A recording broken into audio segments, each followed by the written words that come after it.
ধান দুপো দিয়ে প্রণাম কর। বাবাই আমায় আশীর্বাদ করি বলেন তোমার ধান দুপো দিয়ে ধান দুপো দে। ধান দুপো। মিষ্টিটা দে।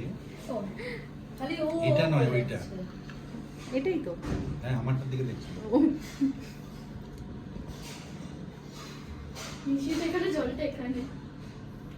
ওই গুড়িয়া ওই প্লেট এদিকে দিয়ে দে এই পাশে দিয়ে দে সেটা খাবে?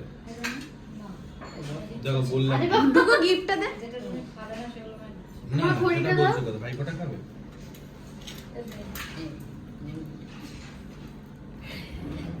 এক্সচেঞ্জ অফার বললাম।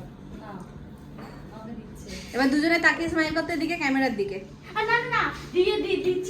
দিয়েছি নিয়েছি আবার এক্সচেঞ্জ করে নিচ্ছিস স্মাইল কর ও